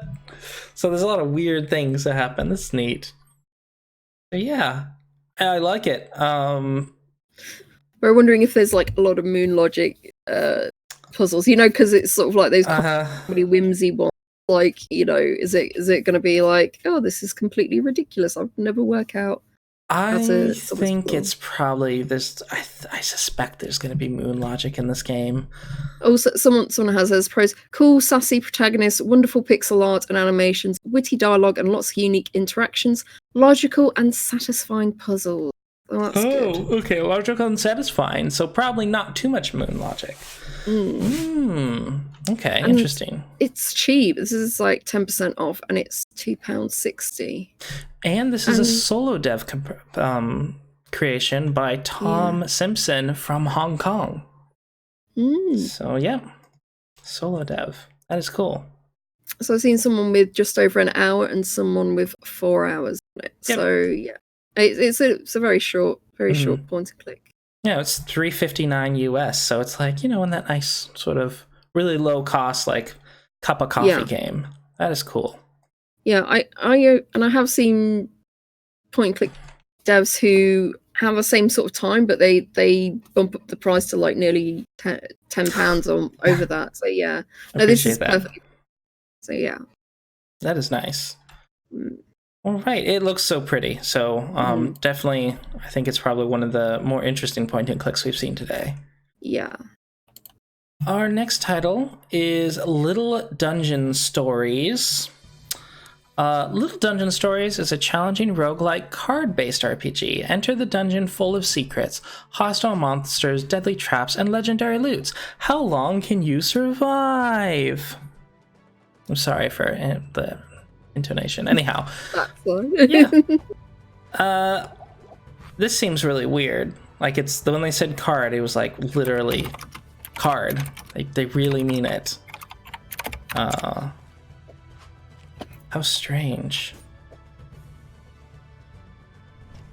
I'm trying to figure out how this game works, actually. So there's like a swipe system. But anyhow, it is $7.19 USD, and I'm not sure what it is as far as like how it plays. I mean, it's a roguelike. There's cards, but I suppose like instead of having like the visual of a dungeon, you get like cards coming at you instead. So it's like you're drawing cards, and you see, like maybe an enemy comes at you, and it's this particular enemy, or maybe another card swipes and you pick up a shield, or you this happens, or so yeah. That's what I'm gathering from looking at the screen. Yeah, and different ones, like for example, Rarfu, it's like shield is a little like the little black word, and then there's sword, and then over here, give humanity to the Phantom Knight, and then Big Frog, lick it. So I'm like, what is this? Very pick it up. Okay, it's very strange. It's strange enough that I'm not sure that I want to pick it up right now, but it is a solo dev. Yeah, this is interesting. It's 10% off right now. It's £5.84. I'm seeing how much people have put into it. There's 17 reviews. But the people that have written a review, they say I haven't played extensively, and it's like, oh, come on. Come on, don't say that. Like, let us like play extensively and then give us a review. So it says, I've not played extensively, but want to give some initial feedback as the game has few reviews. I was looking forward to this coming out because it looked like something I could play for those times when I don't feel like doing something brain intensive. Some games are fun, but can still feel like homework. I wanted someone to fit along nicely with listening to some music or an audiobook. And yet that was a notch above Tetris or Minesweeper as far as the level of involvement it takes and interest it arouses. This game is exactly that. If you're looking for something that something in the ballpark of what I described, this is it. It's perfect. Though early, I feel it will have plenty of replayability. There are many encounter options. It does a neat job of taking the concept of binary choices and keeping it interesting in the way earlier choices affect later outcomes. All your stats are actually pretty important, not the typical dungeon diver where you really just need a ton of strength followed by constitution. Intelligence affects much of what you are able to do. Of course, don't get too attached to your character. It's not that kind of game. It's about enjoying the trip, and Little Dungeon Stories does a good job of that, making the trip itself fun. I see. So it's like, okay, so all the cards, the little black words that show up on the top, when you lean it, swipe it one way or the other, it tells you what the two action options are. Right. Oh, okay, that's what that means. Okay. So you could lick the frog, or you could do something else to the frog. Okay, I get it. All right, interesting. Perhaps just leave the frog there instead of licking it. Yeah, I mean, that is interesting. So yeah, so basically the dev... Oh, I'm sorry, go ahead. I was going to say, that sounds a bit like almost like a visual novel then, because it's not like just straight up kick the frog or something like that. It's like it gives you some interesting things. It almost sounds like a D&D thing when some... You know, you always have that one teammate that will just do something completely weird and random. It sounds a bit like that. I guess I would put this in the Tinder-like category of like games where it's just like swipe left or right. Like that's the primary gameplay. So this was developed by David Moralejo Sanchez, who is a teenager from Madrid. So, yep. So they're 19. So very cool. First game. And with that, that is all of our games. That's it. We're done. Oof. 3 weeks worth of games. Not bad, not bad. Yes, indeed. We've made it through. And now we come to the best part of the show. Roadie's dishonorable mentions. Yeah, oh my god. So I you this week. So the first one, and I feel like there might be a few that I called this because it's not that inspiring a name. So, Endless Tower. Endless Tower. Right? Oftentimes I get an impression from a name, but now I'm just like, what is this? Oh, it's a tower defense. Yeah, it's a tower defense game, and you think, oh, you know, it's not such a bad thing. It's functioning, you know. It's yeah, but it looks very like uninspiring, and even when the menu pops up, it looks like very like they couldn't be bothered either. And yet they charge £19.49 for it.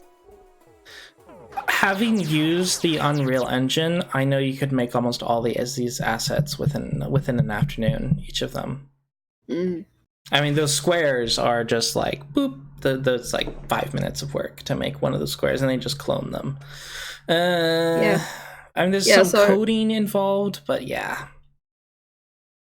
And that's the thing. I think when we had Infinity, he says, devs can and should charge for their games, but at the same time, it's like how you shouldn't be charging, overcharging your customers. It's like even though you have a full product, a functioning product, it's like, what is your competition charging, and is this worth that amount? Yeah. You have to be realistic about these. Yeah, no, this isn't even on the level of tech demo per got Exactly. this week. Yeah, that's pretty much it. Considering what games that we've seen today, that's a free. You know what I mean? So yeah. Anyway, on to the next one. So it is Valakast's story. And this is a bit different, as in it's got quite a few very positive reviews. There's got over 100 positive reviews. But to me, it just looks like, what?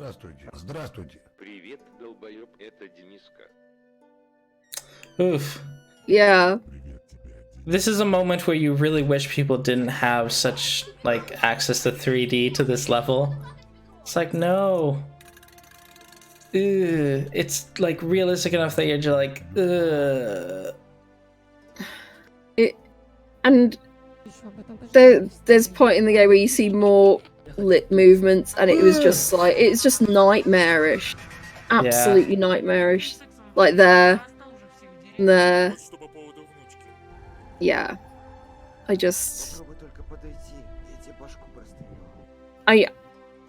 just wondering, because these people seem to have brought out quite a few games, if they've just built up a following.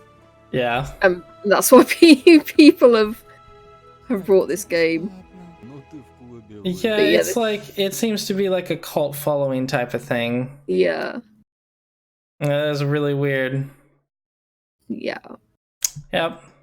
This is 40% off right now, so it's £1.03. So if it's you're curious, $2.30. At least they're not overcharging. Yeah. This is true. I tell you what, more work went into this than the tower defense game. Oh god, yeah. Way absolutely. more work. The next one is Fateless.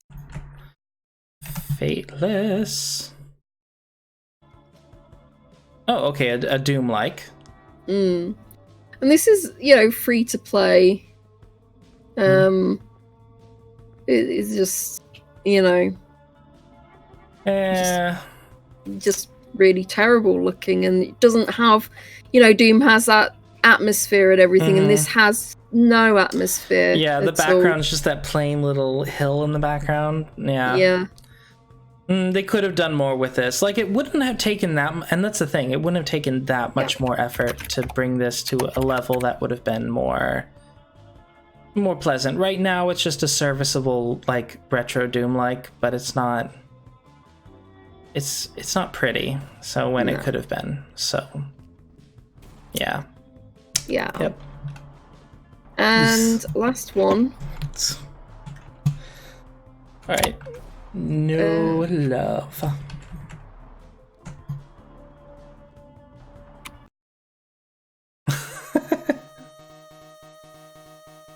By Wallace Lovecraft. You've got a great name. A hard sci-fi fantasy hand-drawn RPG with a unique original story that's mainly about the characters and delves into topics regarding the human condition from the perspective of one person, Wallace Lovecraft. What is the game? What is game? Oof. It looks just. Yeah. I'm not enthused. No. I can see that at the very least, for their talents, they stylized it. I can give them that. They have a style going on. maybe they'll form a cult following, but $16.99 is not the cost that is not the price you set it at if you want to form a cult following. Like, no, that's $13.49 UK, and it's what? Take a hint from Valacast Story and sell it for $3.99, and you might get some reviews and be able to form a sort of, following going on. That's possible. Yeah. Okay. I my faith in humanity isn't destroyed. No. Honestly, that's the thing. Like the tower defense game is what bothered me the most, probably, of that list. Oh my word! There was another game that came out. It was like a sumo game that was just total meme hilarity, and a lot of people played that one just because it was just weird. That's what people cash in on. It's like, yeah. People will play it because it's weird. It's quirky. But yeah, that's all of our dishonorables. But now I'm curious, what was your favorite of the list this week? So I put 4 on my wish list. One of them is Carl is Famous. So Yeah. I think I'll definitely play a few rounds of it, but I don't think I'll bring myself to try and unlock all 21 of the endings, even though it will kill me not to. You know what I mean? It'd be like one of those things that would just annoy me at the back of my mind. It would say, I really want to know what the other endings are, but at the same time, it's like, I really to do that. And another one is Interrogation. But saying that you can't go over some dialogue or whatever, I think it's like if you trip up or you mess up, it just like completely, kind of like ruins the game sort of thing. Yeah, you kind of have to move forward from that point. You have to like, oh crap, you may have just made an option not available for that interrogation. And like you might not be able to. I don't know if it brings up the thing where you can't complete the game because you've messed up or you don't complete it right. You don't pick the right person. Yeah, you know what I mean. They did say that like, for example, not ideal paths may open up different paths for different characters because you may get some information that might be different than the information you would have gotten had you taken the optimal approach. That's the thing. I think I'm really bad at those kind of games. I think because I've played like FMV games where you have to make very quick decisions, and because I'd be like kind of mild-mannered sort of person, or maybe I'll make a particular choice and it's not the choice that you should have gone for, so it kind of locks you out of properly completing the game. So like having the better ending, I should say. So yeah, I feel that's the only caveat with that game. Also, people lie, so that's another thing. You will be deceived. I think that means that this kind of probably has a multiple playthrough situation because you got to figure out who was lying, and as you figure out who was lying, you start to figure out what's the truth. Also, like you've got to play the bad cop as well, and it's like sometimes that can be very difficult for me because as I say, I can be quite mild-mannered sort of person. I'm not gonna. I think it'd be very difficult to get into that space. But I'm gonna put it on my wish list. Wait for it to come down in price and probably get it in like maybe sometime next year in the sale, something like that. And the other one is Feria de Alice. That seems like a nice sort of short point and click game. Something I'd pick up and play on stream, because when I do go on, I do short sessions, so it'd be kind of one that I would do play in one session, hopefully. So I think that'd be a nice one to do. And then, it's nice to play through a game quickly and to be able to move on to something else as well. I think it's cute. I think it's cute, funny, and interesting. Yeah, I like it a lot. It's so neat. And I think the last one I picked is Mosaic, but that's like I'm gonna definitely wait until it comes down in price because it doesn't seem to be as much interactivity and anything. So yeah, it's got my interest, but at the same time, I'm I'm not sure if it's something I want to I'd be in the mood for right now. Yeah, I think for me, the best game was the best of the week so far. Well, yeah, the best of the week would be Bug Fables. Well, the best of the last 3 weeks. Definitely Bug Fables. I really want to check this game out. It just looks so neat.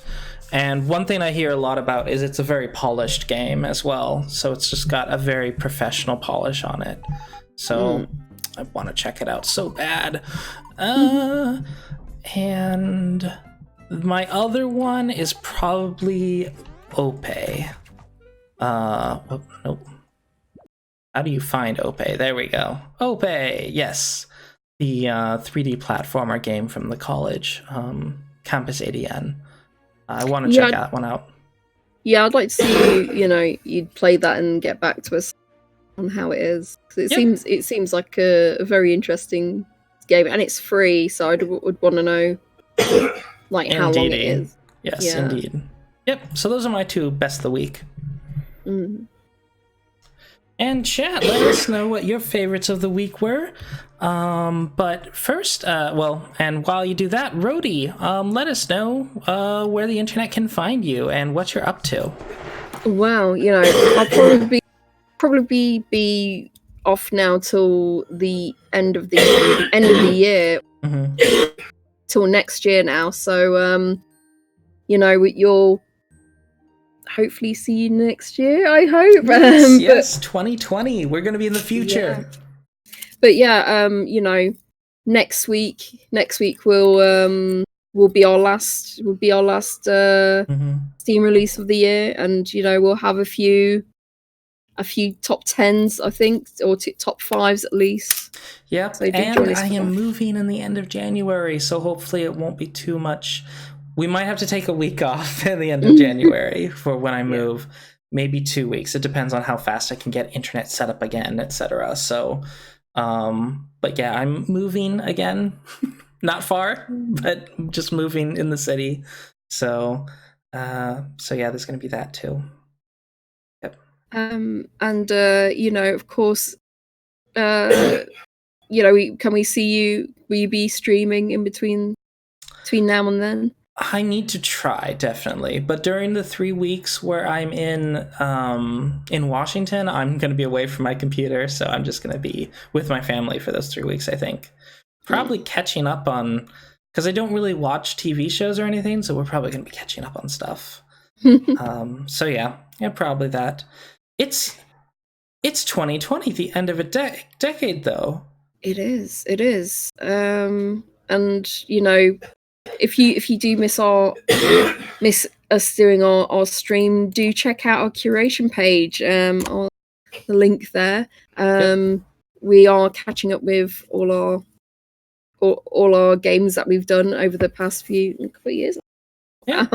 And we'll talk about what we thought the 2010s were like for gaming, and what this is going to be interesting because where we are now in gaming is where we're starting out in the 2020s. So I'm really curious what the 2020s. I think the 2020s are going to be a great decade for gaming. Honestly, this is going to be great, fantastic. So yeah. With that, farewell. Thank you, folks, for stopping by. We loved having you. And to our YouTube folks, thank you for watching, and farewell. Goodbye. Like and subscribe. Don't forget to like and subscribe, and don't forget to leave a comment. We will read out comments. Yes, let us know.